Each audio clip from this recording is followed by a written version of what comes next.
Chapitre 13. L'amour, son ivresse.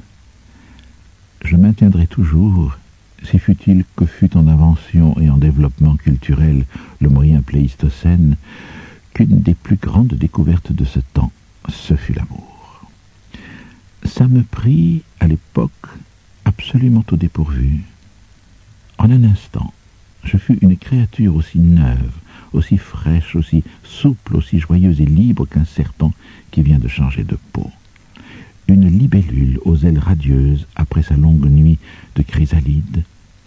Je m'excuse de ces métaphores passablement usées, mais les nouvelles générations n'ont pas connu la merveille insouciante de cette première extase. La jeunesse d'aujourd'hui s'en est trop fait compter. Elle sait à quoi s'attendre, mais elle attend monts et merveilles. Mais moi, personne ne m'avait prévenu. J'étais un nouveau-né. Aussi, quelle métamorphose! Quel privilège insigne que d'être le tout premier à vivre une nouvelle expérience humaine. Et quand cette expérience, c'est l'amour, imaginez-vous cela.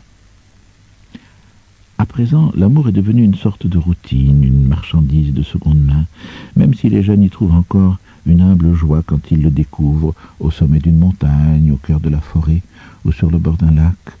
Il a pris sa place nécessaire dans le processus révolutionnaire, mais quand à peine il venait d'éclore pour la première fois.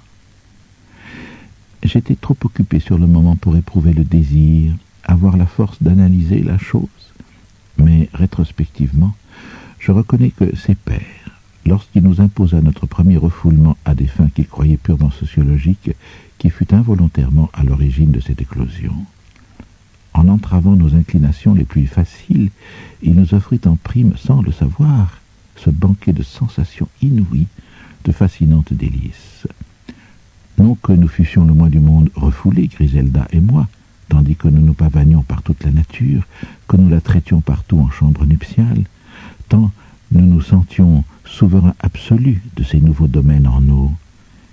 Et comme si nous n'avions été jusque-là que deux moitiés de créatures au fragile épiderme, dont les faiblesses réunies eussent produit le maître de la terre, nous nous sentions invincibles, invulnérables. Nous allions rire au nez des lions dans leur tanière. Nous culbutions la panthère endormie et lui tordions la queue. Nous nous servions comme des pierres de guet du dos des crocodiles et des hippopotames abasourdis pour franchir les eaux peu profondes.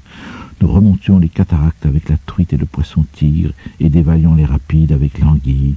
Nous jouions à cloche-pied avec les échassiers, à chat-perché avec les éléphants. Nous enfilions sur la corne des rhinocéros dégoûtés des anneaux de volubilis. Nous enrubanions de jasmin qui flottaient dans le vent en joyeux serpentins les ramures des cerfs qui en caracolaient de surprise. Nous faisions tourbillonner les singes dans des rondes et des farandoles avant qu'ils ne comprissent qui était parmi eux. Pour les cheveux de Griselda, je dérobais à l'autruche, à l'aigrette, à l'oiseau de paradis et à 1000 autres encore leurs plumes émaillées, et je m'affublais comme d'un casque grotesque de la moitié d'un œuf d'épiornis. Nous rions à perdre haleine, et à travers la brousse et la jungle et les grands lacs envoyaient les ondes de ces rires heureux jusqu'aux montagnes, d'où l'écho rebondissait jusqu'aux plaines. Oh, quelle frairie, quelle fête colossale ce fut là, bien qu'une fois ou deux peut-être, nous eussions failli dépasser les bornes.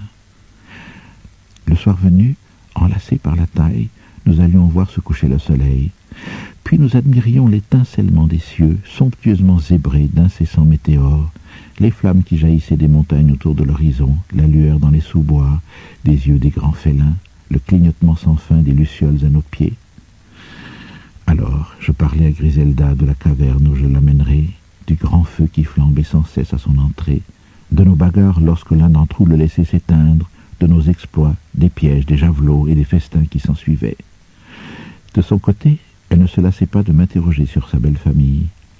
Elle me décrivait la sienne, sa pitoyable vie, la tyrannie jalouse dont je l'avais sauvée, le chef de horde autoritaire et puritain qui exigeait des femmes terrorisées une soumission totale, comment il s'apprêtait justement à expulser ses fils, bientôt pubères, et c'est les yeux brillants, tels ceux d'un faucon, qu'elle s'écria « Oh, Ernest, comme je vais m'amuser!